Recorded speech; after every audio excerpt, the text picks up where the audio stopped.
They were told to build a church. They were inmates, mute, forgotten, unarmed. No tools were given, no sermons planned, but they built it anyway. When the steeple rose, they vanished. All 64. No graves, no blood, just a sealed door and a bell that rings by itself. The land didn't want to be found.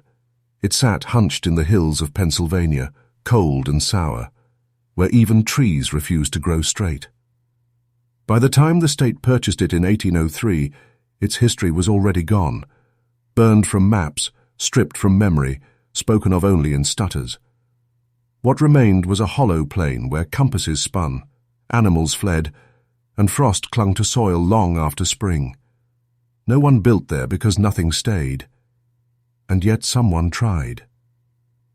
They called it St. Dymphna's Refuge, a name scraped into a rusted sign that hung crooked on the only gate.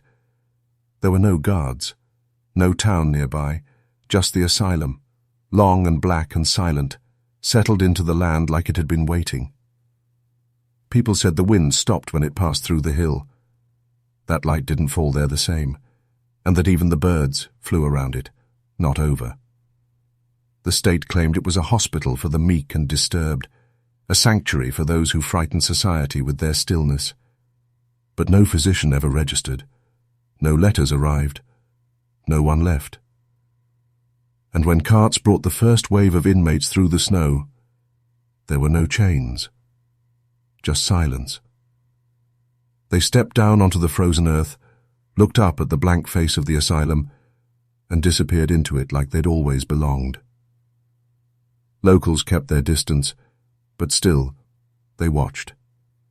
From the woods, through trees, over ridgelines, and they saw something start to change. Weeks after the inmates arrived, another structure began to rise, lower to the ground, smoother, with no windows. There were no workers, no tools, just inmates moving in patterns no one taught them, hauling. Materials no one delivered, building something no one had designed. They said it was a chapel, but no bells rang, no hymns were sung, and whatever stood there at the center of that cursed plain, it wasn't made for worship. It was made to hold something in, or let something out. They came at night, just before the snow turned to ice. 64 of them, packed in the back of a wooden transport, their breath fogging the slats. No one spoke, not because they were afraid, but because most of them couldn't. The records list no names, only conditions. Mute, epileptic, melancholic, hysterical. The kinds of diagnoses used when no one wanted to understand. Some stared ahead with blank expressions. Others rocked in place, whispering to something only they could see. They weren't criminals. They hadn't stolen or killed. But they were labeled unfit, and that was enough to disappear them. No guards escorted them. Just one driver with a blank manifest and a cross carved into his wrist. When he reached the hill, he didn't stop at the gates. He didn't unload the cart. He simply stepped down, unhitched the horses, and walked into the woods, never seen again. The inmates climbed down by themselves, guided by instinct or something worse. The air bit at their skin, but they didn't shiver. They stood in a line before the asylum's rotted door, waiting for it to open. It did. Slowly. Without a sound. There was no welcome, no warden in sight, no staff to greet them. Just the building, black and crooked, gaping like a wound in the snow. And still, they entered. One by one, like they'd been here before. Inside, the walls were bare, the halls too narrow, doors with no knobs, stairs that creaked but never echoed. A low hum followed them, faint but constant, like someone breathing just behind the walls. There were no beds, just rows of empty rooms with floors worn smooth, as if someone had been walking in circles for years. By morning, the snow had buried their tracks. No one from town came to check. The asylum had been designed that way, Off-record, off-road, off-limits. The kind of place you don't visit. The kind of place you deny exists. But something had changed the moment they stepped onto that land.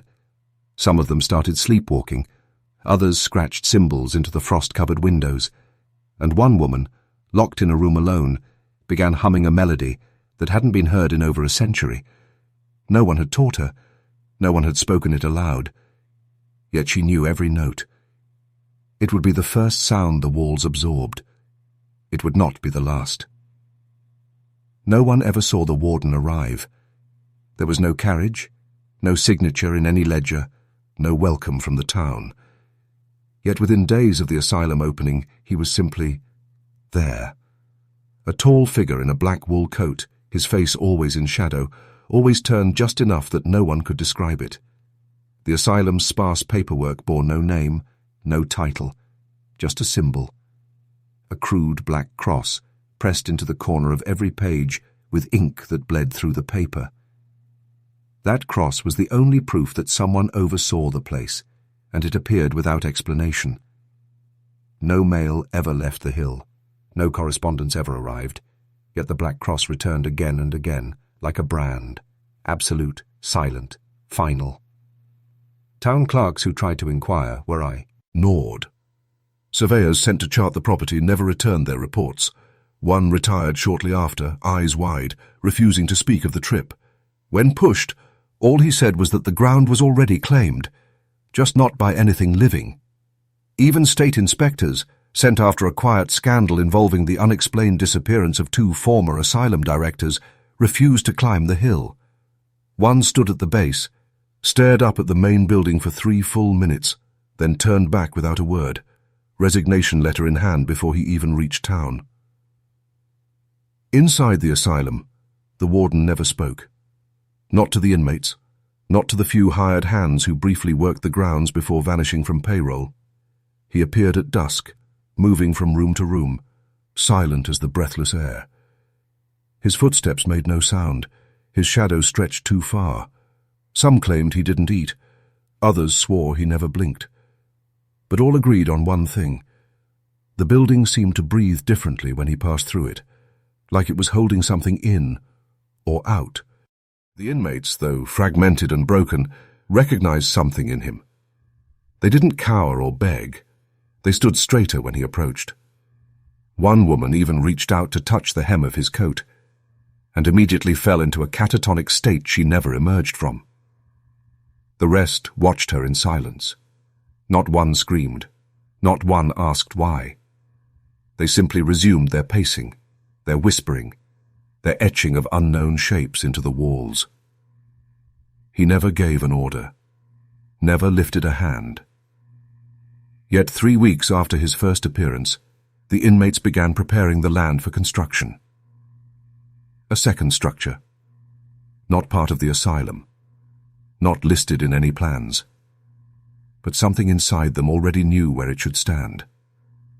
And something in him watched, silent, waiting. He arrived without announcement, on foot, wearing a coat stitched from 2 different eras. No one saw who hired him, and no one knew his name. The only thing he carried was a roll of parchment under one arm and a bundle of instruments that looked more surgical than architectural. The asylum took him in like it had been expecting him. The inmates turned their heads as he passed. Some began to smile, others wept without understanding why. The warden observed from a window above, unmoving, the black cross glinting faintly behind the glass, as if it had been seared into the wall itself. The man said he was an architect, but no record of him existed in any town or guild. His handwriting shifted mid-sentence, his measurements written in symbols no one recognized. He never introduced himself. When asked about the project, he spoke in a soft, clipped accent no one could place. All he said was this: "The structure must breathe. It will purify the air." He didn't carry a compass, yet his angles bent in ways compasses couldn't measure. When he sketched, the lines etched themselves before the charcoal touched the paper. He drew blueprints B, a candlelight in the asylum's east wing, which had been locked for decades and supposedly condemned. After he moved in, the rot receded. The air smelled sterile, almost metallic. The drafts he produced were never reviewed. They didn't need approval. The asylum functioned under no known oversight, and no one dared to question anything stamped with the black cross. Soon, the inmates began to gather outside, without instruction, circling the land he had marked. The blueprints, if they could be called that, contained no labels, no language, just shapes nested within shapes, unnatural proportions that made even the walls seem to curve inward when studied too long. He spoke to no one directly, but the inmates knew where to dig, when to stop, how to move their hands without harming themselves. None of them had any training, yet their precision was exact. They never paused. They never bled. He watched from a distance, always scribbling, always refining something no one else could see. And every night, he opened the same page of his journal, stared at it, then closed it again without writing a word. The cover was made of stitched skin. The clasp, a single human tooth. What he was building wasn't a place of worship. It was something older than that. Something meant to draw breath, not offer prayer. The order didn't come on paper. It wasn't spoken aloud. But one morning the inmates woke before the frost and walked in unison to the far edge of the asylum grounds, toward the empty field that never grew anything, where the snow never settled quite right. They carried nothing with them. No tools, no food, just bare hands and hollow expressions. Without a single word exchanged, they began to dig. The soil was wrong. It came up black and thick, as if it had never seen sunlight, and it didn't yield easily. It pulled back, fought the effort. Yet the inmates kept digging, hour after hour, in perfect silence. Their fingers tore and bled, but they didn't stop. The gashes didn't swell. The blood soaked into the dirt without a trace. It wasn't just a foundation they were carving out. It was a cavity, too deep for a chapel, too precise for instinct. No one directed them. The architect never stepped forward, yet somehow the shape in the soil matched the impossible lines in his drawings exactly. A hexagonal trench nearly 20 feet deep, with sloped walls that curved inward at the base. Like a mouth, like something had once broken through the surface, and they were only now resealing it. By the end of the third day, their hands were raw, fingernails missing, skin grey from the cold, yet none of them collapsed. They didn't even tremble. They moved like sleepwalkers through the snow, bodies obeying a rhythm no one else could hear. One woman hummed beneath her breath as she scooped handfuls of soil, her voice a low droning note that never changed pitch. Others began to match her, and soon a full chorus of toneless murmurs echoed across the field. The sound carried, though no breath marked the cold air. Locals who lived nearest to the base of the hill claimed they began dreaming of earth being torn open, of a void beneath their floors pulsing like a second heartbeat. Farm animals stopped feeding. Children refused to sleep. And somewhere deep below the trench, as the inmates widened the base, they struck something hard, not stone, not wood. Something that rang when touched. But none of them paused. They simply changed direction, as if they knew that to disturb what lay below would be to let it speak. And they weren't ready to hear it. Not yet. No wagons came. No shipments arrived. No crates were unloaded.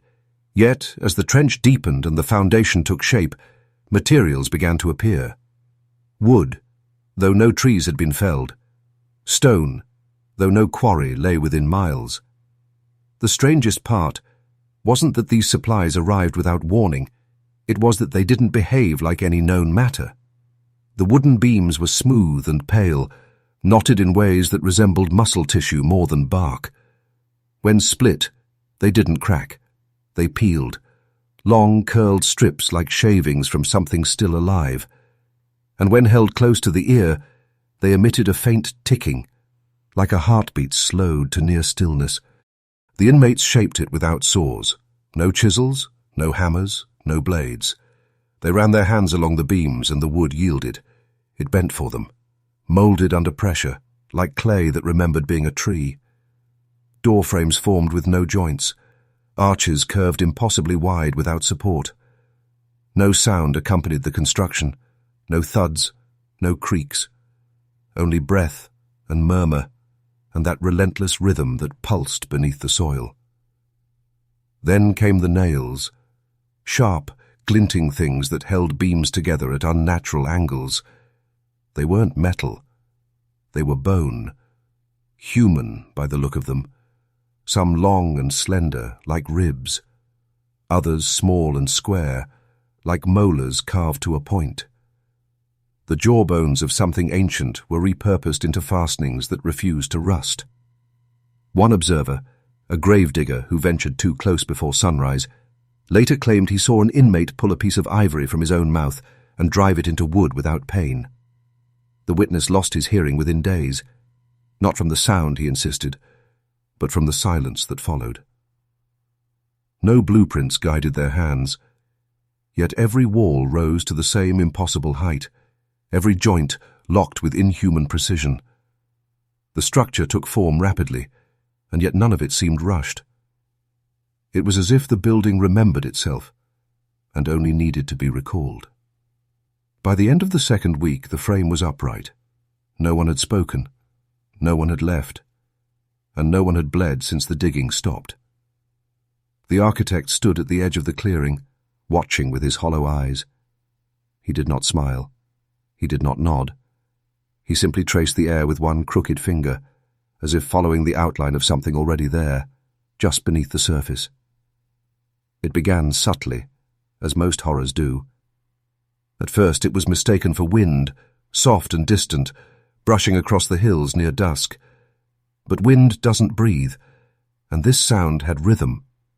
It came every evening as the sun bled into the horizon, always from the same place, the hill where the asylum stood, crowned now with the half-finished church, and the inmates that never left. Local farmers heard it first, a low murmur like dozens of voices humming just beneath speech. No melody, no language, just tone. It rolled down the hill like fog, seeped into cellars and under doorframes, made the cattle restless and the dogs dig at their own paws. It didn't grow louder. It didn't stop. It simply existed, unchanging, patient, inevitable. A sound without a source, as if the earth itself was exhaling through the lungs of the insane. At first, the townspeople dismissed it. Some blamed the wind tunnels in the valley. Others said it was the inmates moaning in their sleep. But the sound didn't carry like moaning. It vibrated low, like something alive was breathing too close to the ground, stretched out across the landscape beneath the soil. Men who tried to investigate were repelled by a pressure in the chest, a crushing stillness that made the lungs forget their purpose. One hunter, strong and devout, dropped to his knees 100 yards from the clearing, clawing at his throat. When he was found hours later, his fingernails were black and embedded with ash. He never spoke again. Children grew sick in the evenings. Their dreams were filled with tunnels and wooden beams that wept. One girl woke screaming about a steeple made of teeth. Another scratched circles into the floor until her fingers bled. Churches nearby reported odd echoes during prayer, hymns that came back slower, out of sync, as if someone else were mouthing them in reverse. Bells cracked without being struck. Choirs coughed in unison, blood on every sleeve. But still, no one went up the hill. Fear had begun to change form, not as terror, but as understanding. The people near the asylum stopped asking questions. They covered their windows at dusk. They stopped lighting candles. They learned to live with the sound, because somehow they knew it wasn't meant to frighten them. It was meant to call something awake, something that didn't sleep like men do, something that had only just begun to listen. They laid the cornerstone at twilight, just as the murmurs began to rise. It was the only piece of the structure that hadn't been shaped by inmate hands. It arrived without warning, dragged by 3 of them across the clearing, their feet sinking silently into the soil as if the earth itself had softened for the occasion. The stone was not quarried. Its edges were too smooth, its surface too warm. When light hit it, it did not reflect, it absorbed, pulling the sun inward like a dying lung. No one spoke. The inmates surrounded it in a circle, heads bowed, bodies still. One stepped forward, thin and trembling, and placed his palm upon the surface. For a moment nothing happened. Then the color drained from his face. Blood trickled from his fingers, not from a wound, but from the stone itself. It soaked his hand like a sponge, warm and thick, pooling at his wrist and soaking his sleeve. He didn't flinch. He didn't cry out. He simply turned and walked away, leaving red footprints that vanished by the time he reached the half-framed archway. Others followed. One by one they touched the stone. Each time the blood returned, never spraying, never dripping, just emerging, slow and deliberate, as if drawn from somewhere far deeper than the body. A priest in the nearby town heard rumors and tried to collect a sample. When he approached the site, he was found hours later on the forest floor, his hands clutching something that wasn't there, his mouth moving in silent confession. He died a week later, his tongue blackened, his eyes sealed shut with a film like ash. The stone never dried. It stayed warm, wet, humming faintly when the air fell still. The architect ordered the foundation poured around it the next morning. But what filled the trench wasn't mortar. It was a thick, dark substance drawn from barrels no one had seen before, lifted effortlessly by the inmates who now moved like dancers, every motion synchronized. The mixture pulsed as it settled, rippling like a heart beneath the ground. It didn't harden. It congealed. From then on, the chapel was no longer a construction site. It was a body, living, silent, waiting to be born. The cornerstone marked its heart, and though no one dared speak it aloud, every inmate understood. They weren't building a place of worship. They were stitching flesh to bone. They were resurrecting something that had only pretended to die. Every 7th day, the sky turned to lead. Not grey, not storm dark. Lead. Heavy, unmoving, dead. It always began just before dawn, when the first light should have crept across the frost-bitten fields. Instead, a dense veil settled over the Asylum hill, muting the world beneath it. The wind stopped. The birds vanished. Even the trees seemed to lean back, away from the clearing, as if bracing for something too large to name. The locals took notice quickly. Sundays stopped feeling holy. The churchgoers in nearby villages would step outside in their finest, only to find the light warped, their shadows stretched thin across the ground. Farmers reported that their livestock grew skittish the night before. Cows broke from their pens. Dogs clawed at walls until their paws bled. Chickens refused to lay. Horses turned in their stalls, always facing north, always trembling. Bells rang late. Or not at all. In one parish, the bronze cracked straight through during Mass. No one had touched it. It simply split as the priest lifted his hands in prayer. The sound that followed wasn't a chime. It was a shriek, a note too sharp, too human. In another town, a bell rope pulled itself at midnight, tolling 13 times. The tower door was locked. No one had entered. Back at the asylum, the inmates stood motionless every Sunday morning, faces turned toward the unfinished chapel. They didn't eat. They didn't move. Their mouths hung slightly open, not in worship but in mimicry, like they were copying something that stood behind them, just out of Sigyn hut. Their skin took on a pallor that no frost could explain, and some of them began to sway, though no wind touched them. On those days, the hum beneath the ground grew louder, not a chant, not a song, just a pressure, a low, sustained tone that pressed against the chest and curled inside the skull. It made the birds flee the trees. It made the candles flicker in sealed rooms. It made the elderly mutter about the old days, though no one dared ask what that meant. The warden never appeared on Sundays, nor did the architect. Only the inmates remained visible, like sentinels carved in salt, waiting for something older than time to notice they were ready. Each week, the darkness returned. Each week, it stayed a little longer. And still, no one asked what they were building, because somewhere deep down, they already knew it wasn't meant to be seen in daylight. It happened during the third week of construction, though time had already begun to lose its shape around the asylum. The records didn't mark the day. No names were called, but one of the inmates, a mute boy barely old enough to grow a beard, simply vanished. He'd been seen the night before, pacing in tight circles near the edge of the chapel's growing frame, dragging a stone along the dirt in a pattern no one could understand. At dusk, he stopped, dropped the stone, and stared into the open mouth of the foundation. By morning, he was gone. No alarm was raised. No searches were ordered. The warden did not emerge. The architect continued sketching symbols into his journal as if nothing had shifted. And the other inmates never broke rhythm, not even once. They stepped over the spot where he'd been as though he'd never existed, as though something had taken his place. The only sign he'd ever been there was a faint imprint in the soil. His outline, curled as if in sleep, left in perfect relief. But it didn't sink. It rose.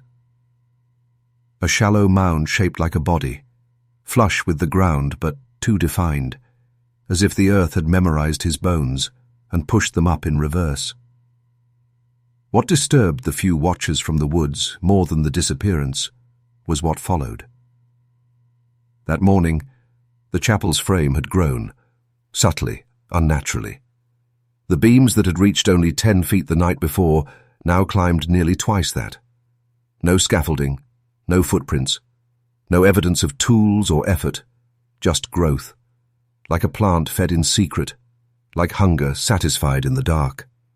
Some said the wood had darkened overnight, that knots in the beams now resembled sockets, hollow and deep. One farmer whispered that the central beam, the one that would hold the bell tower, had begun to split, not from weight, but from something inside pressing outward. The number of inmates never changed. 63 moved through the frost with perfect symmetry. 63 voices now hummed the wordless melody that curled from the ground at dusk. But the harmony felt fuller, deeper, as though something had joined in, just beneath their feet. No one spoke the boy's name again, if anyone remembered it. And the chapel continued to rise, silent and seamless, a body that no longer needed all of its bones. The steeple came quickly, faster than the rest of the structure, as if the sky itself had reached down and pulled it upward. It rose sharp and narrow, impossibly tall, with angles that seemed to shift when viewed from a distance. There was no cross placed at its peak. Instead, a hollow point crowned it, an opening that never let light in, never let shadow out. The wind refused to pass through it. Birds that flew too near veered violently mid-air, or fell in spirals to the ground. From the moment it reached its full height, sound changed, not just on the hill, but for miles around. The first to notice were the clergy in surrounding towns. Priests and pastors found their own voices betraying them mid-sermon. Words returned out of order. Phrases they'd spoken seconds earlier echoed in reverse, curling back into their ears like forgotten chants. Some heard their own names whispered before they'd spoken them. Others claimed entire verses of scripture unraveled backwards, syllable by syllable, as if being sucked out of time. One priest collapsed mid-homily, clutching his head and weeping. He said he'd heard a choir answer him from beneath the church floorboards. A choir repeating his sermon, not in mockery, but in mourning. A nun who witnessed the event later hanged herself in the bell tower. Her note simply read, "It doesn't want to listen. It wants to remember." At the asylum, The steeple cast a shadow that never matched the sun. It stretched in strange directions, folding over itself, always pointing away from whatever stood before it. Inmates stood beneath it for hours, eyes rolled upward, mouths moving silently. The sound around the hill didn't echo. It absorbed. Footsteps didn't carry. Hammers struck without noise. Even the murmurs, once ever present at dusk, now pulsed inward, drawn into the unfinished roof as if being swallowed. The architect grew pale. He no longer drew. He simply sat at the edge of the structure, staring upward, hands motionless in his lap. Some say he wept. Others say his lips moved like he was repeating instructions only he could hear. Whatever the steeple was, it wasn't architectural. It didn't serve structure or design. It was a conduit, a horn turned not to call upward, but to draw something down. And with each passing Sunday, more clergy fell silent. Sermons shortened. Services moved indoors. Because whatever rose from that asylum hill wasn't meant to reflect faith. It was meant to erase it. Beneath the chapel, tunnels began to form, carved not with tools, but with bare hands and sharpened scraps of bone. There was no blueprint for them, no structural reason, no foundation support required. Yet the inmates dug. They did so silently, with unwavering rhythm, their eyes blank, their fingers raw. The soil down there was colder than it should have been, moist with something thicker than water. It clung to the skin like oil, staining everything a deep, iridescent blondie. Act that didn't reflect light, only swallowed it. Each tunnel led in one direction, downward. No turns, no splits, no indication of a return. They were narrow, too narrow for any sane man to enter willingly, but the inmates moved through them like insects, folding themselves into unnatural shapes, vanishing for hours at a time. No sounds echoed back, no air flowed up, yet each day more followed. When they emerged, their faces had changed, not in expression, those had been gone for weeks, but in texture, skin too smooth, lips too still. Some came back with their eyes wide open, unblinking for days. Others returned with their mouths sealed shut, not sewn or clamped, but as if they had never opened at all. The tunnels made no sense to the architect. He was seen once, standing at the entrance to one, hand trembling as he traced the wall. He left a bloody smear behind, though there was no wound on him. After that, he avoided them. He stopped sleeping, stopped speaking. The journal he once filled with drawings now held only a single repeated line, over and over. They're not digging down, they're being pulled. Some nights the ground vibrated, not from above but from deep within. A rhythmic pulsing, like breath caught beneath centuries of soil. The humming that had once floated over the land now seemed to echo from beneath it. Low, layered, dense with something that felt not spoken, but remembered. No one knew how far the tunnels reached. No floor plan ever surfaced. One surveyor who tried to map them emerged hours later, shivering and mute. His map was solid black, the lines smeared as if something had licked the ink from inside the parchment. The chapel above grew quieter. Its frame settled with a soundless weight, as though the mass of what lay beneath had begun to anchor it. The hill no longer felt like a rise. It felt like the lid of a jar, and the inmates kept digging, always down, never back. It was raised on the 13th night after the steeple was completed, an event unannounced, unplanned, yet witnessed by no one who claimed to see it. One moment the chapel's nave stood empty, open to the grey sky. The next, a crucifix loomed where nothing had been before. Towering, pale and grotesquely perfect, it stretched from floor to ceiling, too tall for the space that had once contained only air. It wasn't carved, it wasn't assembled. It had grown there, or worse, been waiting. The structure was unmistakably a cross, but no wood had touched it. No iron held it firm. It was formed entirely of human bone. Femurs stacked lengthwise, bound by their own unnatural tension. Pelvic bones arranged in a grotesque symmetry at the base, their hollow curves forming the intersection of the crossbeam. Vertebrae arched around the upper frame like a crown of thorns, each one smoothed, polished, and porous with age. There were no nails, no rope, but something had once hung there, stretched and splayed, though no marks remained except a shadow burned into the chapel's wall behind it. The bones had no rot. They were clean, too clean, as if the marrow had been drawn out by something that wanted not death, but silence. They gleamed under the dim light that filtered through the chapel's malformed windows, and they hummed, not audibly, but in the chest, behind the teeth, in the back of the skull. A frequency not meant for ears, but for memory. The inmates didn't flinch. When they saw it, they fell to their knees as one, in perfect unison. Some reached forward, hands trembling. Others wept blood. Not tears of pain, tears of recognition, as if the thing before them wasn't foreign, but familiar, as if it had been inside them all along. The architect collapsed. His journal was found beside him, open to a page where bone measurements were scribbled in frantic loops. None of them matched human proportions. The crucifix exceeded normal scale. It was taller than any man, wider than any known corpse could stretch. Forensic experts decades later would say the femurs alone suggested bodies nearly 9 feet tall. But the records were lost. The bones, like everything else, would vanish. Still, the presence of that cross changed everything. The chapel was no longer just a structure. It had become an altar, not to God, not to any holy thing, but to something that remembered the shape of man and had chosen to wear it. The eastern wing of the asylum had no windows. No light touched it.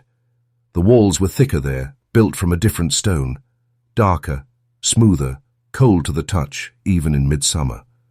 No inmate ever slept in that wing. No staff entered it. No records mentioned its purpose. And yet, each night as dusk fell, the inmates would drift toward its door, eyes vacant, bodies trembling, as though drawn by memory rather than motion. The door itself was unlike the others, sealed with iron bands etched in a language that didn't belong to any known alphabet. A single lock, massive and ancient, rested at its center. No key was ever seen, yet the warden passed through it effortlessly. Only him. He would disappear into that darkness for hours, returning with his coat damp and the black cross on his chest, visibly pulsing, as if inked fresh each time. Inmates who came too close often collapsed, not from fear, but from something deeper. They fell to their knees, sobbing without sound, clawing at their chests or covering their ears, though nothing could be heard. One girl pressed her forehead to the stone beside the door and didn't move for 3 days. When pulled away, her skin bore the imprint of a spiral notched into the rock, an indentation that hadn't been there before. They never tried to open it.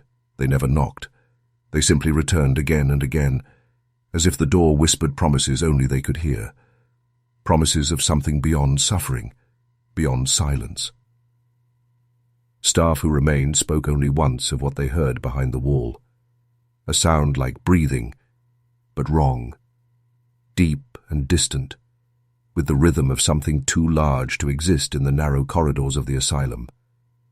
A breath that inhaled too long, exhaled too slowly, as if time inside that wing was stretched, broken, rearranged to serve a purpose no mind could endure.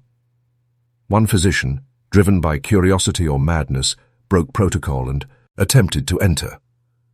His body was found the next morning in the chapel under construction, positioned at the center of the floor, arms extended, mouth open, eyes missing.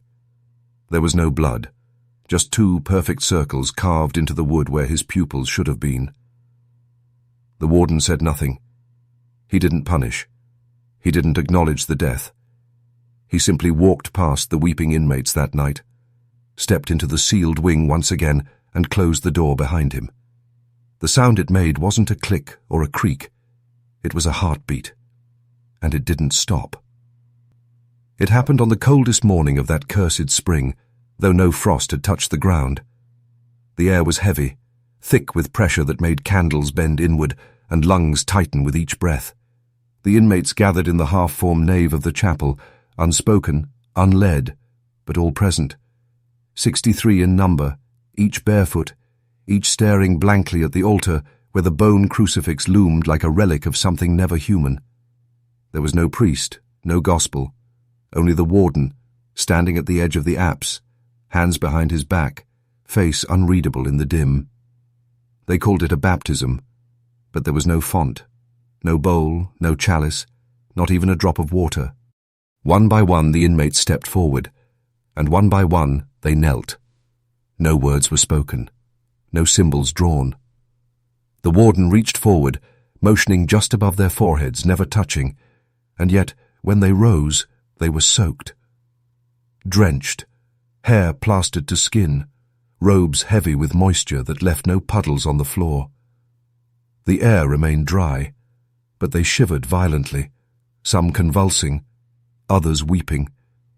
A few collapsed entirely, eyes wide and locked on the ceiling, mouths silently gasping as if submerged beneath invisible ice. The moisture had no scent, no color. But those who observed, hidden among the trees or watching from distant windows, said it shimmered strangely in the light, not like water, but like oil seen through stained glass, iridescent, alive. One inmate staggered out of the chapel after the ritual, reached the asylum gates, and began screaming silently, mouth wide, throat bulging, but no sound escaping. By dusk, he had vanished like the others. His clothes were found folded at the chapel's threshold, soaked, but warm. Whatever that rite was, it changed them. Their skin took on a translucence in the days after. Their eyes dilated permanently, as if trapped in darkness. They no longer walked, they glided, their feet barely disturbing the dust. And their humming deepened, no longer soft and rhythmic, but discordant, like voices arguing beneath the surface of a frozen lake. The baptism marked a turning point. The chapel was no longer under construction. It had become a vessel, a place ready to receive, and the ones inside were no longer inmates, not in the human sense. They had been claimed, not by grace, not by cleansing, but by something far colder, something that remembered the rites before water was ever holy. The first notes were heard at the stroke of midnight, not by intention, not by rehearsal, just there, spilling from the walls of the chapel like brotteaux, eth released after too long submerged. No instruments, no organ, just voices. 64, layered and slow, emerging in perfect unison from the empty choir pit at the front of the nave.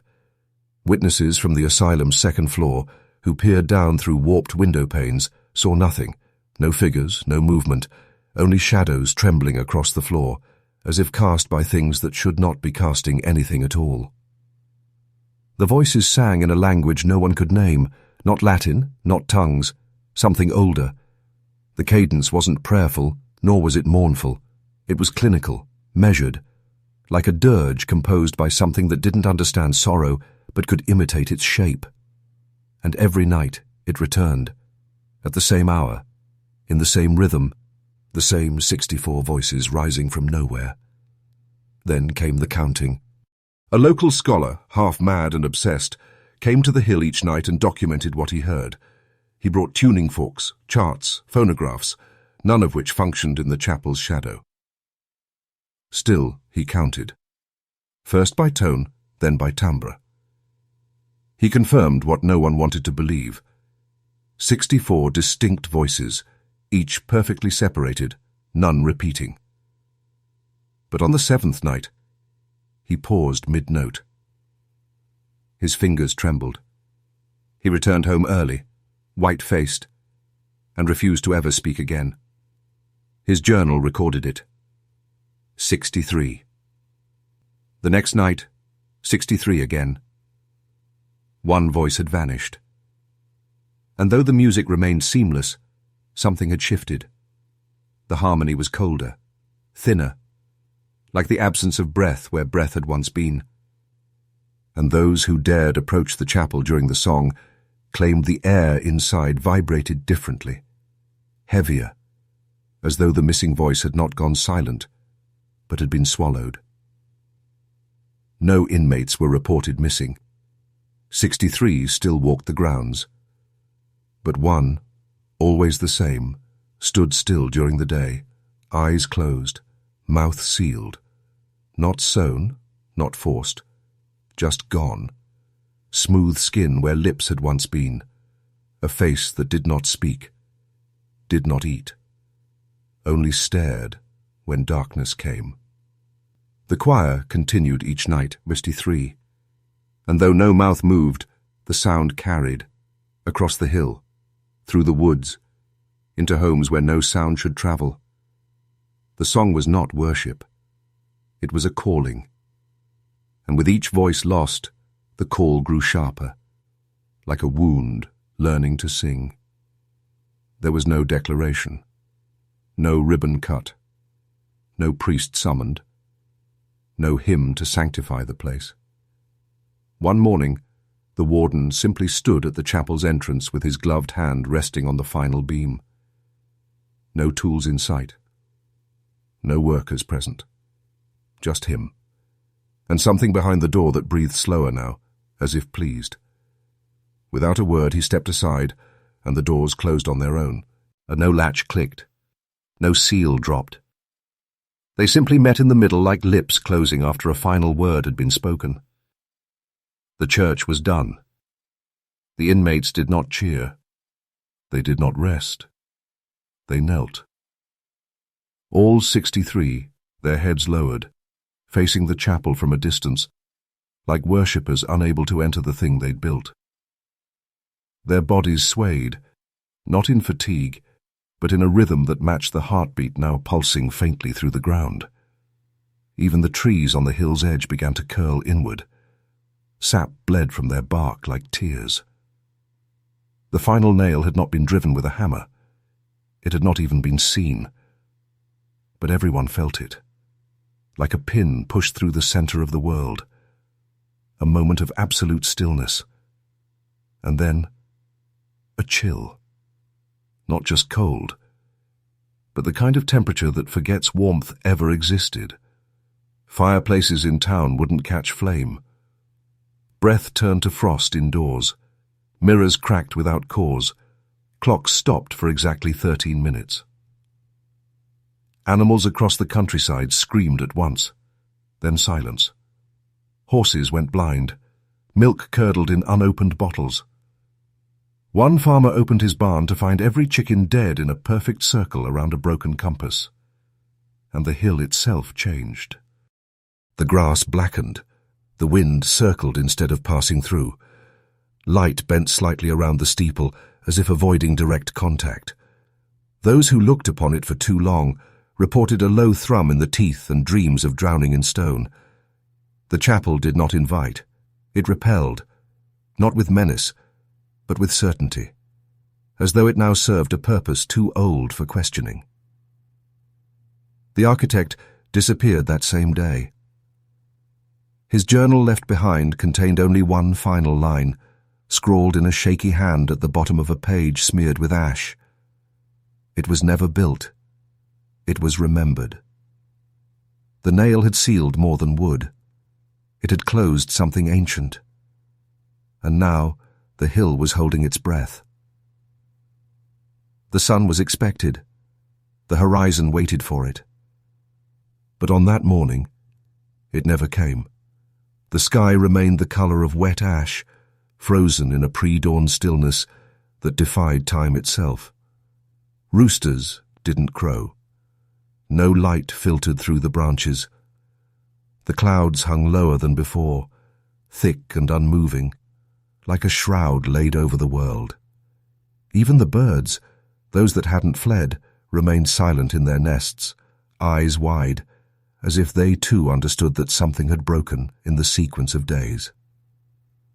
In the town below, clocks stopped ticking, not all at once, but one by one, as if in a slow, deliberate surrender.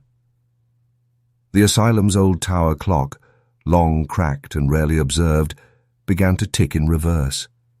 Slowly, audibly, each click a small defiance of natural law. It didn't chime. It didn't strike. It simply moved backward, second by second, like time itself was attempting to retreat from what had been done. And then came the bell. It rang from the chapel. Once. A deep, metallic groan that rolled through the valley like thunder trapped in iron. But no rope was pulled. No hand reached up. The bell had no mechanism, no visible striker. It rang of its own will, a single resonant tone that caused window panes to hum and animals to convulse. Those who heard it said it didn't strike the ears. It struck the spine, like a voice felt inside the bones. At the sound, the hill itself responded. Frost bloomed instantly across every blade of grass. The trees trembled without wind. The ground became slick with condensation that smelled faintly of salt and copper. Inmates emerged from the asylum doors in complete silence, their movements synchronized, slow and ritualistic. They didn't walk. They drifted, like mist pulled toward the chapel. Witnesses from afar claimed the chapel exhaled. A visible breath, like steam, vented from the steeple and hovered over the roof before dissipating into the dark sky. For a moment, it looked almost like smoke. But nothing burned. There was no fire, only stillness. The morning never broke. Noon never arrived. That day remained trapped in grey, as though the sun itself had refused to look. And as the bell's echo faded, it left behind a pressure in the chest. A quiet dread that said this wasn't just a morning without light. It was the beginning of a world that had stopped turning. A day that would never truly end. At dusk, the inmates gathered, 63 figures in threadbare robes, barefoot on frozen soil, eyes hollow with something beyond exhaustion. They moved toward the chapel in a single line, silent as always, untouched by the cold. No one led them. No bell called them. Yet every step was measured, deliberate, as though answering an appointment etched into the marrow of their bones. There were no guards stationed outside the asylum that night, no staff in sight. Even the warden, whose presence had long lingered like a shadow in the periphery, was nowhere to be found. The main gate stood open, yawning toward the wilderness, as if offering an exit that none would take. No one tried to leave. Not a single soul turned their head to look back. The chapel doors opened on their own. No hands touched them. The wood groaned like a throat clearing before speech, and the stone beneath the threshold hissed with moisture as they stepped across it. Inside there were no pews, no altar, no candles. The crucifix of bone still loomed over the central aisle, its limbs gleaming with impossible polish, but the rest of the space had shifted, walls breathing slightly, as if bracing for what was about to occur. They entered, one by one, until the last inmate passed into the nave. Then the doors closed, soundlessly finally. No lock clicked, no bar dropped. They simply shut, sealing the chapel from the world outside. A final punctuation. A breath held too long. No light escaped through the warped windows. No sound leaked into the night air. The structure stood black and still, the steeple bent slightly inward like a head bowed in prayer. But it was not reverence. It was hunger. Those who dared to watch from the tree line reported a pressure that built the moment the doors closed. Trees bent, blood rushed in ears. One man claimed the air grew so thick he could taste iron. Another fainted, eyes roll, led back, lips muttering in cadence with something only he could hear. Inside, there was no scripture, no voice raised in praise. It was not a mass in the human sense. It was a final offering, not of worship, but of selves. The chapel had been built not to host God, but to open something long buried. And now, its congregation had entered the sanctuary for the last time. None would be seen again, but the hill would never forget. By midday, the air along the hill had shifted. The sky remained fixed in its grey paralysis, neither growing darker nor brighter, locked in that same sickly pre-dawn haze. But now, from the seams of the chapel's sealed doors, something new emerged. Smoke. Thin at first, pale and slow, curling like fingers slipping under a doorframe. There was no heat, no flicker, no visible flame, just the slow rise of vapour from a place that had never burned. It moved unnaturally, not upward but sideways, hugging the soil, coiling in rings that pulsed as though moved by breath. By the time it reached the edge of the clearing, the smell arrived. Faint at first, almost pleasant, a sweetness, cloying and warm, like overripe fruit left to ferment in the dark. Then came the undertone, sour, metallic, damp, the unmistakable scent of rot. Not flesh, but memory, like pages soaked in old blood, or teeth ground down in prayer. The townspeople miles away felt it before they saw it. Eyes watered without reason, throats tightened. Mothers found their infants wailing at nothing. Old men wandered out into their yards and stood facing the north, mouths open, nostrils flaring, like hounds catching the scent of something buried too long. Chimneys belched smoke in strange patterns. Fireplaces went cold. Bread refused to rise. Water tasted of rust. Back on the hill, the smoke grew denser, but it never billowed. It pulsed in slow, timed exhalations. Some believed the building was on fire. A few even ran to the asylum with buckets and pails, farmers, strangers, brave fools. But when they reached the edge of the tree line, they stopped. Not because they saw anything, but because something inside them remembered something they had never lived through. They dropped their buckets, turned, walked home. Still, the chapel stood, unburned, unbroken, silent. And the scent did not fade. It spread, through floorboards, through basements, through cracks in old stone. Those who inhaled too deeply dreamed of things they couldn't describe, of organs that didn't belong to any known body, of languages whispered through teeth that were not teeth, of ash, not as remains, but as beginning. No smoke was ever seen escaping through the roof. No flame ever broke the sky, but the air itself shifted, and the world felt smaller, as if something vast had drawn one breath and held it, waiting.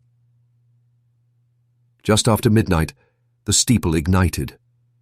Not with fire, not with smoke, but with light. White, cold, and wrong.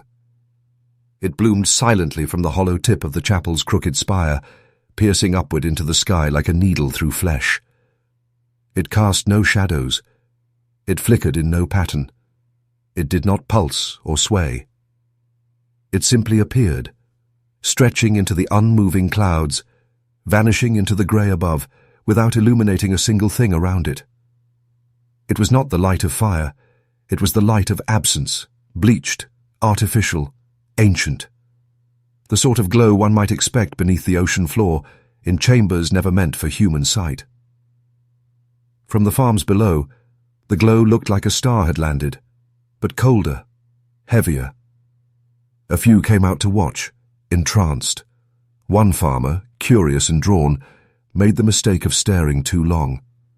He fell to his knees halfway up the ridge, screaming silently into the dirt, blood streaming from his eyes.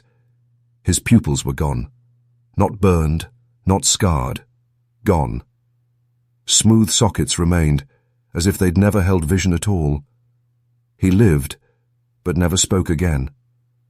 And every day afterward, he faced north. Even when blindfolded, those who tried to sketch the shape of the light found their hands shaking, lines bent inward, circles formed where angles should have held. One man, a war veteran with nerves hardened by decades, tried to photograph it with a pinhole camera. The film came out scorched, bubbling in places, blank in others, as though the camera had tried to erase what it couldn't translate. Within the chapel, no movement could be seen. The windows stayed dark. No silhouettes shifted behind the stained glass. Yet something had changed. The grass around the foundation withered instantly. Frost spread in fractal veins from the base of the steeple outward, like cracks in glass, reaching the edge of the asylum itself, before halting mid-bloom. No birds flew that night. No dogs barked. And though the light made no sound, those closest to it reported hearing something, not with their ears, but in the back of their minds. A low, droning hum, like the memory of a scream echoing backward through time. The light stayed until dawn never came. Then, without flicker or fade, it vanished, instant, final, as if it had never been there, except for the scorched marks left in the eyes of those who had dared to look, and the feeling, deep and tight in the chest, that something enormous had seen them, and chosen, for now, not to answer. The morning after the dead light vanished, the chapel appeared different, subtly at first. Its shape wavered in the eye like heat rising from pavement, lines bending in places where walls had once stood straight.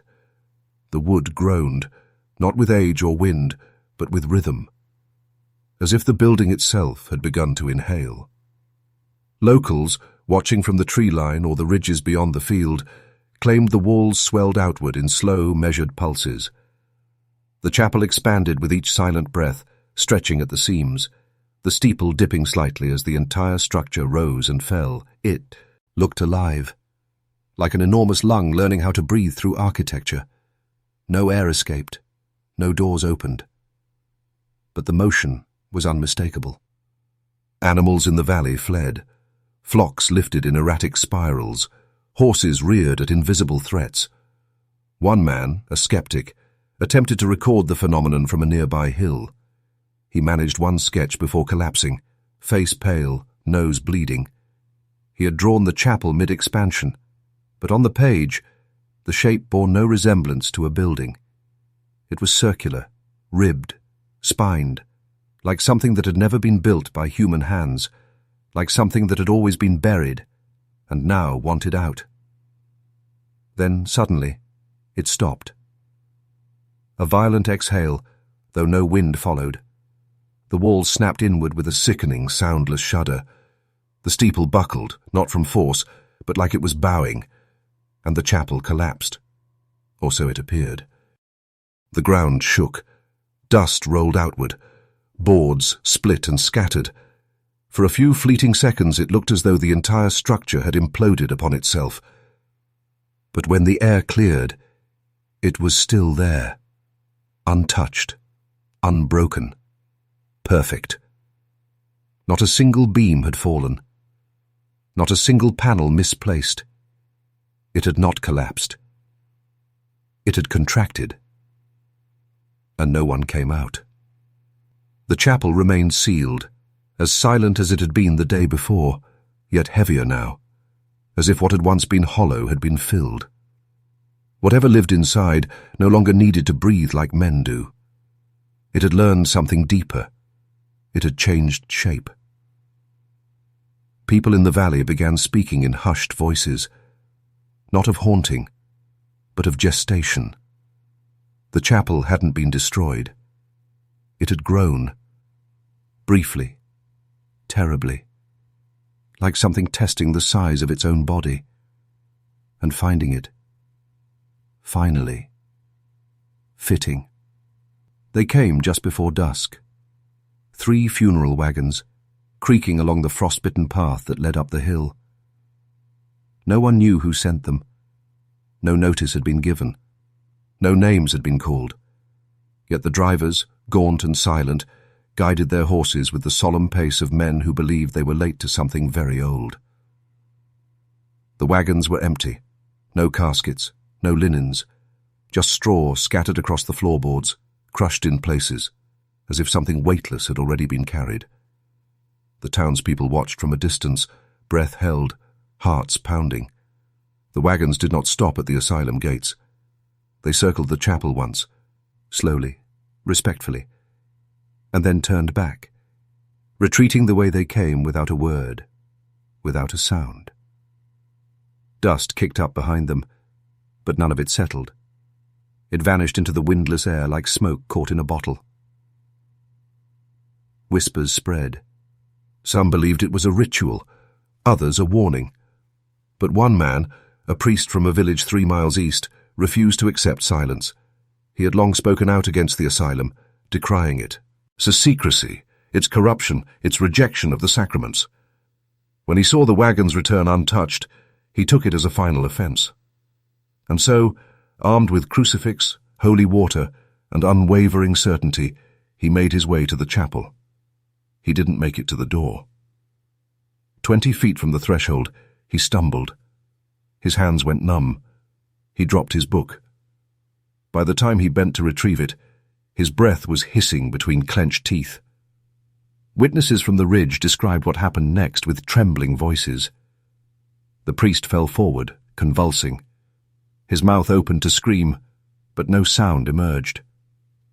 Only smoke, thick and black, coiling from his throat like incense poured from a broken censer. When they reached him, his tongue was already gone, not torn or bitten, but blackened, shriveled like a root pulled from fire. His eyes were wide, his jaw frozen mid-howl. He never spoke again. Only sat in his church, day after day, tracing invisible circles into the pews, flinching at every bell that dared to ring. No one else approached the chapel after that. No more priests, no mourners, no questions. The funeral wagons had come. The ritual had passed. But there were no bodies to bury. The dead were still inside, and whatever they'd become, the world outside had already been warned not to ask. At dawn, the field behind the chapel was no longer empty. Where there had once been brittle grass and frost-hardened soil, there now stood rows of fresh graves, 63 in total, each perfectly spaced, each mounded with loose earth still damp with morning condensation.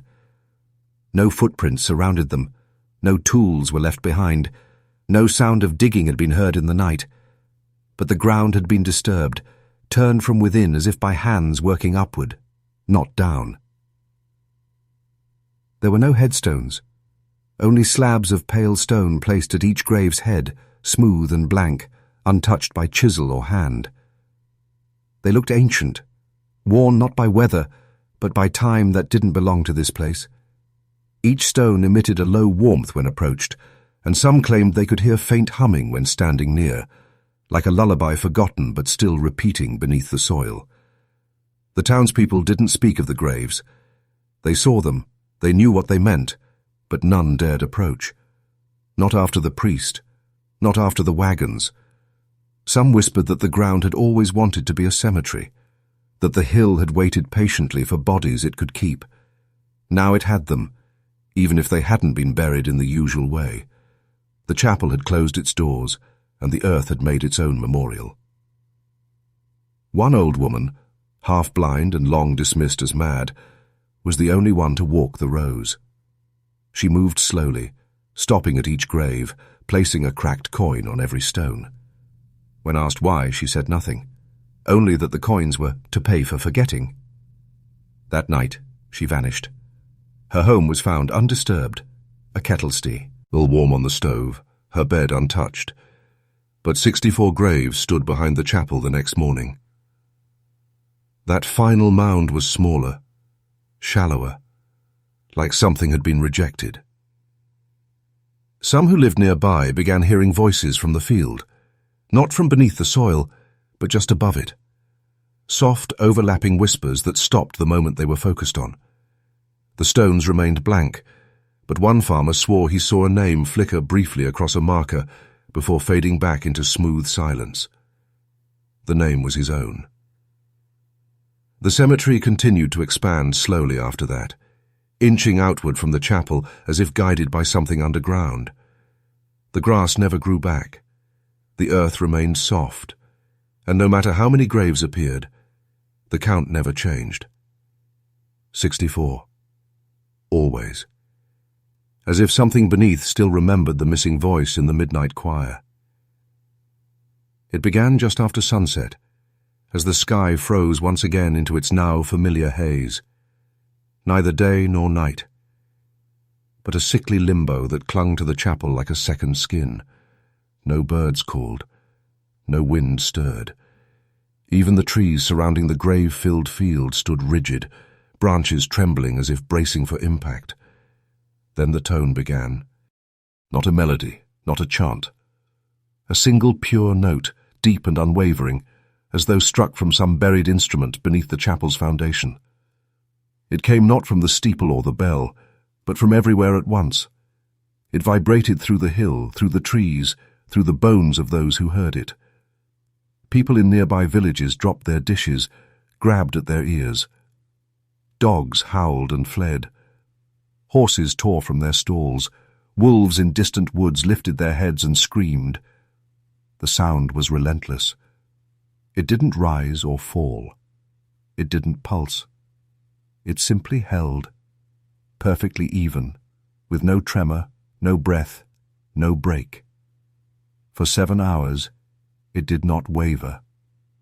The frequency crawled into the bones behind the eyes, through the gaps between teeth. Children wept, without knowing why. Old men fell to their knees, muttering names they had forgotten decades ago. One woman gave birth prematurely, and the infant never cried, only stared, mouth wide, listening. Blood leaked from the ears of those nearest the hill. Windows shattered in homes with closed shutters. Wells turned black. Milk curdled mid-pour. And still the note went on. Inside the chapel, though no one could see, the choir pit remained empty, yet the sound originated there. Witnesses who ventured close enough claimed the ground around the building pulsed with the tone, the soil rising and falling in sync with vibrations too low to hear, but too strong to ignore. No words accompanied it, no voices layered beneath it. It was the last note, the final chord of a hymn that had never needed lyrics. And then it stopped. Abrupt. Final. No echo. No fade. One moment the world rang like a struck bell stretched across miles. The next, it was as if sound itself had been erased. The silence that followed was worse. Not the absence of noise, but a suffocating void where even thought seemed to recoil. For hours afterward, nothing moved. No speech. H returned. The world waited, breath caught in the chest of something that had just fed, something that had now gone still, not out of rest, but anticipation. The choir was finished, the song complete, and what had been called was listening. At exactly midnight, after a day without voices, a day without movement, the bell rang. It had not moved since the chapel was sealed, since the doors closed behind the inmates and never opened again. Since the first note was sung by mouths that no longer opened, it had stayed still through the endless dusk, silent even as graves appeared, even as the chapel breathed. But now it moved, and it did not toll like a bell forged by men. It screamed. The sound tore through the valley like a blade pulled through silk. It didn't chime. It didn't echo. It split. A violent rupture, not just in air, but in something deeper, something beneath sound. The sky above the chapel split open in a jagged flash, not of lightning, but of absence. A seam, torn across the clouds, wide and white and endless, as if something above had been peeled back for one unbearable moment. There was no storm, no rain, no wind. Only thunder, loud and hollow, crashing down as though dropped from an impossible height. But it wasn't followed by rumble or release. It left behind nothing but stillness, as if something enormous had stepped across the sky and vanished. Those who heard the bell were never the same. Infants born that night did not cry. One old man's hair turned white in the span of an hour. Dozens across the county awoke with blood on their pillows, ears ringing with a tone they couldn't describe. And in every clock tower from the village to the farthest parish, the gears froze. Not stopped, froze, locked in position, resisting all repair as if time itself had recoiled. The trees around the hill bowed slightly inward, as though humbled. Windows facing the chapel fractured in patterns resembling veins. Birds fled south, though it was not yet autumn. And deep beneath the soil, in the tunnels carved by hands that had long vanished, something shifted. The chapel did not move. Its steeple still pointed skyward, black against the pale tear in the clouds. But it no longer appeared constructed. It looked grown, like coral hardened into shape over centuries, alien, bone-white beneath the moonless sky. The bell rang once. It would never ring again. But its echo wasn't gone. It had simply sunk below the surface, into the roots, into the stone, into the language of the earth itself. And the sky, still cracked, did not close. Years began to pass, though no calendar could track them properly anymore. Time bent differently on the hill. The seasons came, but never fully. Snow refused to settle near the chapel. Leaves fell in patterns that circled but never touched it. Rain avoided the roof, diverting around the steeple like a curtain drawn in reverence or fear. The asylum itself, once formidable in its bleakness, began to rot. Wooden beams splintered and sagged, dows clouded with dust and spiderwebs, foundations cracked open with the slow, indifferent patience of nature reclaiming what man had built. But the chapel stood untouched. Not just intact, but pristine. Its white walls, now weathered to a dull bone grey, showed no signs of wear. The mortar never crumbled. The steeple remained sharp against the sky. And the doors, those massive, silent doors, never aged. The hinges didn't rust. The handles, if they had ever been gripped by human hands, bore no fingerprints, no tarnish, no corrosion. They remained clean, smooth, oiled, as though someone inside was tending them.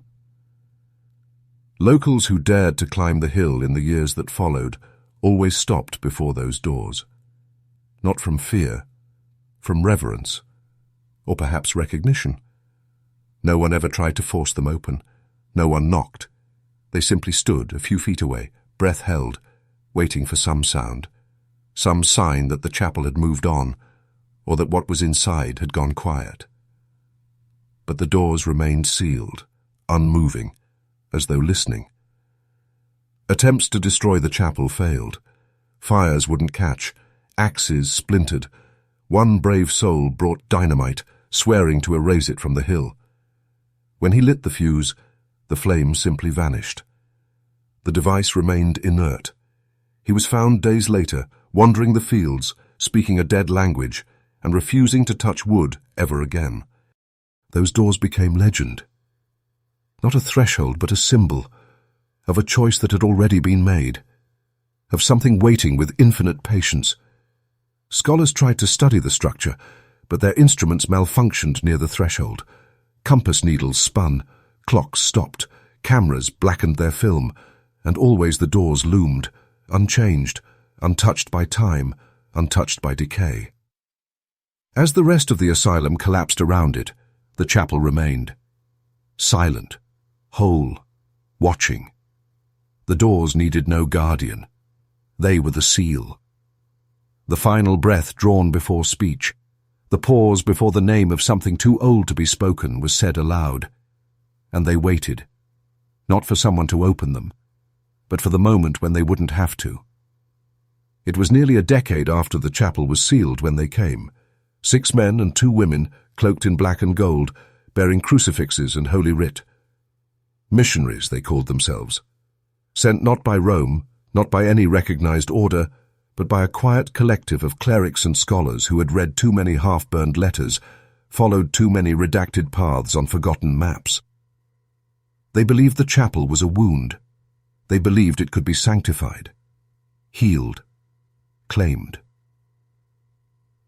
They arrived at dawn with oil, incense, relics, and the bones of saints. They sang as they climbed the hill. Their hymns were strong at first, full of confidence and light, but their voices wavered before they reached the doors. The chapel didn't react. It didn't resist. It didn't hum or cry out or bleed. It waited. It breathed in their songs like vapor, absorbed their words like water soaking into ancient stone.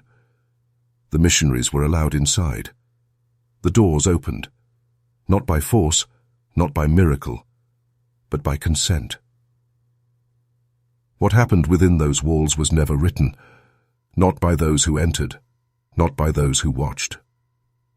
The villagers saw only the first evening, candles flickering inside Shart, dhows moving strangely across the warped glass, too tall, too many limbs. The next morning, no voices came from within, no bells rang, just the low, wrong quiet that the hill had learned to wear like a shroud. By the second day, one of the women fled barefoot down the hill, robes torn, eyes wild.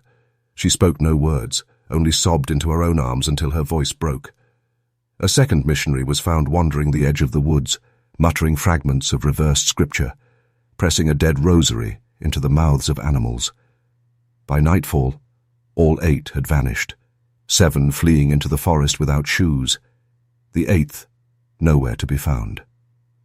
He was discovered 3 days later, buried behind the chapel, not in a grave, but beneath a thin layer of soil, as if he had clawed his way downward, not up. His fingers were worn to the bone, his eyes open, his mouth packed with stone, his hands held tightly in prayer around a book that was blank. The doors had not moved since the missionaries entered.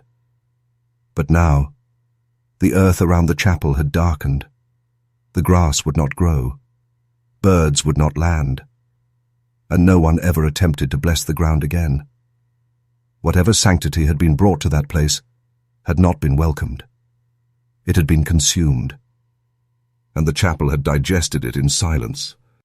He came with ruler, compass, and ink, the mapmaker, hired by a distant land office still pretending the chapel didn't exist. Old survey records had been lost or destroyed, and whispers had reached bureaucrats who preferred clean borders and clear titles. So they sent a man with steady hands and sharp eyes, the kind who believed every place could be measured, documented, contained. He set up camp a mile from the hill, near the tree line where others had watched but never dared enter. He worked quietly, methodically, sketching the surrounding valley with precision. The river, the timberlines, the jagged break in the ridgeline, all of it captured in perfect scale. But when his eyes turned toward the hill, the lines refused to hold. Every attempt to draw the chapel came undone. At first the ink smeared, then it bled, slow at first, like water pooling around a wound, then faster, spreading across the parchment in dark tendrils. The outline of the chapel warped, bent inward, or collapsed entirely. Circles formed where none had been drawn. Angles shifted when the paper was turned. He replaced the parchment, tried again, and again, over a dozen times. Each time the moment his quill neared the center of the hill, the ink bled away, as though repelled by the very idea of translation. He grew obsessive, refused to leave. By the 3rd day, he began to sketch in charcoal, then graphite, then chalk. The results were worse. His pencil snapped. The charcoal cracked. The chalk etched deep grooves in the parchment without leaving visible marks. His hands began to tremble. His compass rusted overnight. One morning, the mapmaker was found collapsed over his satchel, mouth agape, eyes fixed on a blank horizon. His maps were strewn around him, each one clean, empty, unmarked. Except for one. A single sheet where the hill should have been, covered in spirals. Endless, tightening spirals burned into the parchment itself, curling inward until they vanished into a single pinprick of black. He never mapped again. The Land Office buried the records. No new surveys were commissioned, and from then on, the chapel vanished from all official documentation. Maps showed trees where the hill stood. Roads were redrawn around it. Even satellite imagery decades later showed nothing but static, one patch of distortion in an otherwise clear grid. The chapel could not be mapped, because to map something is to claim it. And the hill had never belonged to them. It never would. It was not a place. It was a boundary, a mouth, closed for now, drawn not in ink, but in absence. Years later, when the chapel was officially abandoned, though no one could say who made that decision, its pieces began to scatter, not by demolition, not by theft, just slow unraveling, as if the structure had tired of holding itself together and began loosening at the edges. Slats of bone-colored wood fell quietly into the soil. Shards of stone from the outer walls slipped into the frost-hardened ground. Small pieces broke off, window fragments, floor tiles, nails smooth as ivory, and found their way into the hands of historians, collectors, and the curious. They were not artifacts, they were warnings. The first historian to receive a floor tile wrote to his colleagues within a week, requesting formal examination. The tile hummed, he said, when held against the temple. He didn't mean vibration, he meant sound, soft, breathy, indistinct. He described it as a whisper too quiet to follow, like someone praying just out of reach. He locked it in a box after a few nights, claiming his dreams had shifted, filled with voices that used his mother's tone but not her language. The box was found empty a month later. He left the profession and joined a monastery in the Alps. Others followed. A bone nail sent to a seminary scholar in Vienna arrived with the packaging soaked in salt water, though the parcel had never crossed the sea. The scholar claimed the object spoke in Latin, but not ecclesiastical Latin. Older, fractured, heavy with consonants that scraped the throat when repeated. He suffered a seizure during Mass and was buried with his tongue bitten clean through. In New England, a stained glass shard arrived at a private museum. The curator who handled it insisted he heard a child's voice calling to him by name. His assistant heard nothing. But that night, she dreamed of water seeping through the walls, of being locked in a pew as the room filled with ash. She quit the next morning and destroyed every record of the artifact's arrival. No two heard the same voice. No two felt the same chill. The fragments adapted. They remembered. Each piece carried a whisper not from the past, but from a moment that had never stopped happening, one still pulsing beneath the ground, waiting to be heard again. Eventually the pieces disappeared, not misplaced, not sold. They simply ceased to be found. Cabinets emptied, vaults unlatched. The chapel did not allow itself to be scattered. It had permitted the whispers for a time, but not forever. The fragments were only echoes, and echoes once heard must return to their source. The records of 1803 are there, on paper, in ink, sealed with the proper signatures. But something is missing. Not torn out, not erased. Missing, like it was never written to begin with. In the ledgers of the Commonwealth, in the archives of the diocese, in the minutes of county meetings, there is not a single mention of the church, not a single line about St. Dymphna's refuge, not a land deed, not a labour invoice, not even a burial license for the 64 inmates who vanished within it. The year is whole, but hollow. Archivists call it a redaction, but there's no evidence of one. No blacked-out lines, no gaps in page numbers, just smooth, uninterrupted entries. One day's commerce after another, one shipment after another, flowing cleanly around a shape that's not there. As if the existence of the chapel were a negative space the bureaucracy instinctively swerved to avoid. As if the paper itself refused to carry the weight of that name. And yet the world around it remembered. Weather records show an abnormal freeze that lingered over the hill for 10 consecutive weeks, a frost that didn't touch the surrounding counties. Postal logs confirm packages routed near the asylum that were never delivered, their carriers marked "refused" with no further explanation. The death records spike in January and continue quietly upward through the summer, mostly unexplained hemorrhages, sudden heart failures, and madness scrawled in margins by doctors who didn't want to testify. A local census taken in early 1804 lists 64 individuals as relocated by state order in the prior year. No return documented, no grave assigned. They are marked in red ink with a symbol no clerk could explain, just a cross, slightly tilted, bleeding at one corner of the page. Years later, when researchers began to cross-reference journals, property surveys and oral testimonies, they found a phantom trace of the chapel in margins, in footnotes, in the phrasing of prayers altered subtly in that region for a generation. Children were warned not to walk north. Elders refused to speak the word refuge. Even the churches held a moment of silence on the first Sunday of every March, though none would say why. The official history pretends the church was never built. But the ground remembers, the trees remember, the names unspoken in family lines remember. 1803 wasn't erased. It was swallowed, and the silence that replaced it is louder than any written record could ever have been. In the spring of 1871, a mason clearing land near the base of the old Asylum hill struck something solid just beneath the soil. Expecting stone or bone, both common in that cursed ground, he unearthed a glass jar, sealed with black wax, and wrapped tightly in what appeared to be cloth, soaked in some long-dried resin. The jar was unbroken. Inside, perfectly preserved despite the decades, lay a thin, leather-bound D journal, its cover warped by moisture but still intact, etched into the spine in tiny, careful strokes. AD 1803, personal drafts. It was the architect's journal. The one who arrived without name, without history, carrying sketches no builder could interpret, who never spoke except to whisper of air that needed to be purified. No record ever confirmed who he was. No trace existed beyond his designs. Until now. When scholars opened the journal, they discovered the ink had not faded.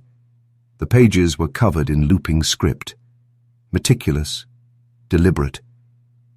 But it was backward, not just in penmanship, in structure. The words flowed from right to left, sentences curled inward. Entire paragraphs moved in spirals, as if meant to be read, not with eyes, but inwards, like a language designed for memory rather than comprehension. For weeks, linguists and historians attempted to decode it. Some tried mirrors. Others read aloud in reverse, transcribed it phonetically, mapped the patterns, but none of it held.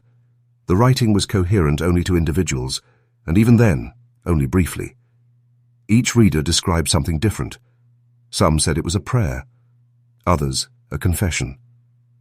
One man wept as he read, claiming it described a structure built not in space, but in time. A temple designed to receive the forgotten years. Another screamed that the words were not written at all, but grown. There was only one line universally agreed upon. The final sentence, etched with a pressure so deep it tore into the back cover, written not in script, but in something crude, frantic, almost clawed into the leather itself. Not a church. Never was. The jar was resealed and lost again, hidden by those who feared what the journal carried. But the words had been copied, passed between hands that trembled to hold them. Not a church. Never was. Whatever rose on that hill in 1803, it wore the shape of sanctity like a skin. But beneath it pulsed something far older, not divine, not demonic, just awake. No doors ever opened again, no windows cracked, no footsteps broke the soil. After the final breath of sound, the chapel sank into a silence so complete it was mistaken for peace. But it was not peace. It was containment. Final. Absolute. The 64 inmates who entered were never seen again. Not in dream, not in death, not even in memory. No remains were found.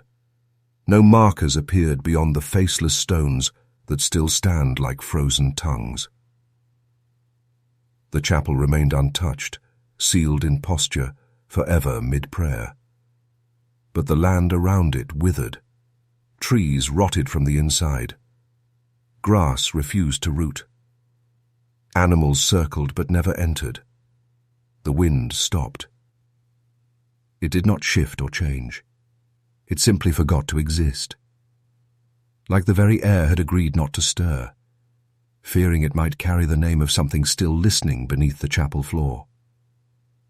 The asylum collapsed slowly, its ruins swallowed by moss and regret, but the chapel stood like it always had, without motion, without decay.